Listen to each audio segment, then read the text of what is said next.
Welcome to DRS online classes. तो जैसा कि आप लोग को पिछला वीडियो में अलस कथा का पूरी कहानी पढ़कर बताया गया था, आज इसका ऑब्जेक्टिव और सब्जेक्टिव क्वेश्चन देखेंगे। अगर आप इस वीडियो को पूरा देख लेते हैं तो आपको एग्ज़ाम में न एक ऑब्जेक्टिव छूटेंगे न ही सब्जेक्टिव छूटेंगे। तो आइए शुरू करते हैं। तो पहला क्वेश्चन है, वीरेश्वर कौन था? तो वीरेश्वर जो था वह मिथिला का मंत्री था। आइए अगला क्वेश्चन की ओर आते हैं।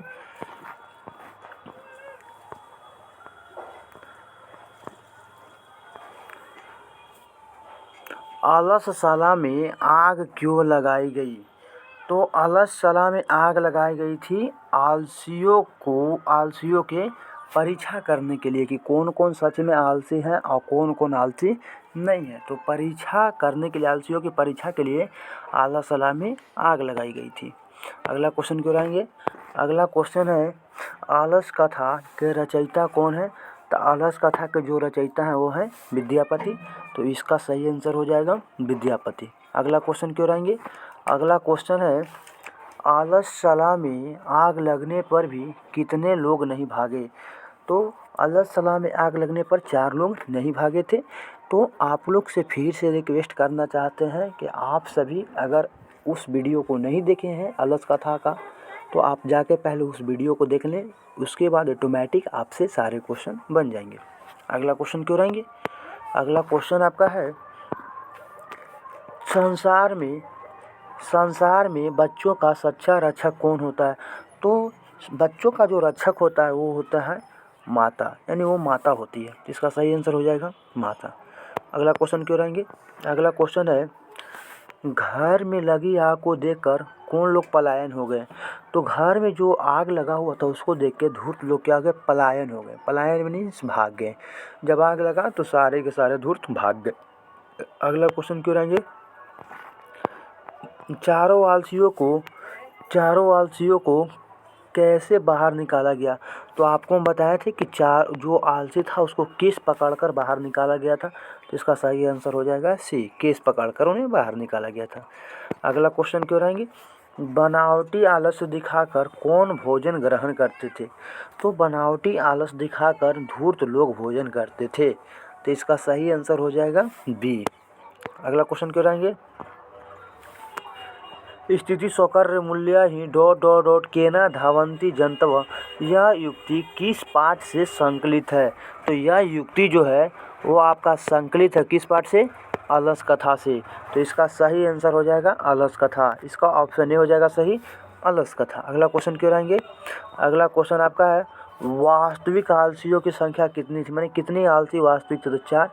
तो इसी के साथ आपका ऑब्जेक्टिव होता है ख़त्म और सब्जेक्टिव की ओर हम चलेंगे। तो आइए सब्जेक्टिव की ओर। सब्जेक्टिव 2 अंक स्तरीय प्रश्न है। क्या है क्वेश्चन, सुनिएगा गौर से। अलस कथा से क्या शिक्षा मिलती है? तो पहला क्वेश्चन है, अलस कथा से हमें क्या शिक्षा मिलती है, अथवा अलस कथा पाठ के लेखक कौन है तथा उस कथा से हमें क्या शिक्षा मिलती है। दोनों एक ही क्वेश्चन है। तो आइए इसको बढ़ते हैं। तो देखिए, मैथिली कवि विद्यापति रची अलस कथा में आलसियों के माध्यम से शिक्षा यह दी गई है कि उनका भरण पोषण करुणाशील हो अर्थात दयावानों के बिना संभव नहीं है। तो जो मैथिली कवि विद्यापति हैं, यानी कि अलस कथा में यह शिक्षा दिए हैं कि जो भी आलसी हैं उनको भरण पोषण के लिए, है ना, बिना दयावान के संभव नहीं है। आलसी काम नहीं करते, ऐसी स्थिति में कोई दयावान ही उनकी व्यवस्था कर सकता है। यानी कि आलसी जो होते हैं काम नहीं कर सकते हैं, तो जब काम नहीं कर सकते हैं तो कोई दयावान ही आदमी तो उसको मदद करेंगे। आगे देखिए, इस प्रकार आत्मनिर्भर न होकर वे दूसरे पर निर्भर हो जाते हैं। आलस एक शत्रु है, उसे त्याग देना चाहिए।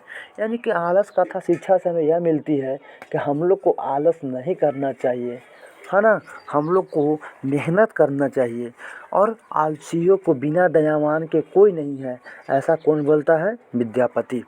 तो आपको उम्मीद है कि यह पूरे क्वेश्चन समझ में आए होंगे। अगला क्वेश्चन क्यों आएंगे। अगला क्वेश्चन है कि अलसशाला के कर्मियों ने आलसियों की परीक्षा क्यों ली? आला सलाह के कर्मियों ने आलसियों की परीक्षा इसलिए ली थी क्योंकि बहुत से उसका वस्त्र और अन्य खर्च होते थे, जिसके कारण उसको लगा कि परीक्षा लेना ज़रूरी है। इसलिए उन लोगों ने आलसियों को क्या ली? परीक्षा ली। ठीक है, उम्मीद है कि आपको यह समझ में आया होगा। एक लाइन वही लिखा गया। आगे देखिए, आला सलाह के कर्मियों, देखिए अगला क्वेश्चन, आला सलाह के कर्मियों ने आलसियों को आग से कैसे और क्यों निकाला? तो आला सलाह के कर्मियों ने आलसियों को आग से किस पकड़ कर निकाला? क्यों निकाला? क्योंकि आग जो थी पूरा तेज हो गई थी और वो सब अगर आग से नहीं निकालते तो सबकी मृत्यु हो जाती, इसलिए उन्होंने आग से निकाला। ठीक है, अगला क्वेश्चन क्यों रहेंगे? अगला क्वेश्चन आपका है, आला सलाह में आग लगने पर क्या हुआ? तो आला सलाह में आग लगने पर जितने भी धूर्त आलसी थे सब के सब क्या हो गए? भाग गए। इसका सही आंसर हो जाएगा, यही होगा बच्चे। देखिए, आला सलाह में आग लगने पर सभी धूर्त आलसी कृत्रिम आलस वाले भाग गए, लेकिन 4 आलसी सोए हुए रह गए और आपस में बात कर रहे थे। फैली आग को देखकर योगी पुरुष को दया गया, और क्या हुआ? दया गया। लोगों ने सोचा कि अगर उन्हें नहीं निकाला जाएगा तो जल जाएंगे, और तब उन लोगों ने 4 आलसियों को बाल पकड़ खींचते हुए बाहर निकाला, है ना। तो आपको बढ़िया समझ में आया होगा। यानी कि आला सलाह में आग लगने पर क्या हुआ? आला सलाह में आग लगने पर सभी जितने भी धूर्त आलसी थे सब आ गए। 4 लोग थे, चारों लोग अपने में बात कर रहे थे, तो वहाँ का नियोगी पुरुष केस पकड़ कर निकाला ताकि आग में क्या कर जाएंगे? जल जाएंगे। तो आइए चौथा क्लियर होगा, 5वां की ओर बढ़ते हैं। 5वां क्वेश्चन है कि मिथिला राज्य का मंत्री कौन था? उन्होंने कृत्रिम आलस को परीक्षा कैसे ली तथा अग्नि लगन घर देखकर कितने आलसी बच गए? तो देखिए, इसको बताते हैं। मिथिला राज्य के जो मंत्री था वो वीरेश्वर थे। उन्होंने कृत्रिम आलसी की परीक्षा लेने के लिए उन्होंने अपने कर्मचारी से क्या लगाने के लिए बोला? आग लगाने के लिए बोला। जैसे ही आग लगे, है ना, सभी आलसी धूर्त क्या हो गए? भाग गए। और कितने आलसी बच गए? 4। तो इसका यही आंसर आप लोग लिखिएगा कि मिथिला का मंत्री जो थे वीरेश्वर थे।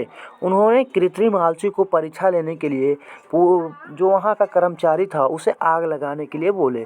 वहाँ पे आग लगा तो जितने भी धूर्त आलसी थे सभी लोग भाग गए, और उसमें कितने आलसी बच गए? उसमें 4 आलसी बच गए। आपको क्लियर होगा। आगे ये 6ठा, विद्यापति, अगला क्वेश्चन है ये। अगला क्वेश्चन है, विद्यापति कौन थे? उन्होंने किस ग्रंथ की रचना की? पठित पाठ के आधार पर लिखे। तो विद्यापति एक महान, देखिए लिखा है, विद्यापति एक महान मैथिली कवि एवं लेखक थे। इन्होंने पुरुष परीक्षा नामक ग्रंथ की। यानी कि विद्यापति जो थे एक महान मैथिली कवि एवं लेखक थे। विद्यापति जो थे एक महान मैथिली कवि थे। कवि के साथ साथ क्या थे? एक लेखक थे। इन्होंने पुरुष परीक्षा नामक ग्रंथ, है ना, इन्हें पुरुष परीक्षा नामक ग्रंथ की रचना की। इन्होंने किस ग्रंथ का रचना की थी? पुरुष परीक्षा। आगे आएंगे, संस्कृत भाषा में लिखित पुरुष परीक्षा कथा रूप में अनेक मानवीय गुणों का महत्व वर्णन है तथा दोष का निराकरण करने के लिए शिक्षा दी गई। और इसमें आपको पुरुष परीक्षा में यानी कि गुणों का क्या कीजिए? महत्व वर्णन, यानी कि गुणों का वर्णन किया गया, दोष को निराकरण यानी दूर करने की शिक्षा दी गई है। विद्यापति लोकप्रिय मैथिली कवि थे। विद्यापति कौन थे? लोकप्रिय मैथिली कवि थे। ये संस्कृत ग्रंथों के रचयिता भी थे। इनकी ख्याति मैथिली विषयों के साथ साथ संस्कृत विषय में अत्यधिक थी। तो उम्मीद है कि आप लोग को यह समझ में आया होगा। अगला क्वेश्चन क्यों रहेंगे? अगला क्वेश्चन है, आलस कथा का क्या संदेश है?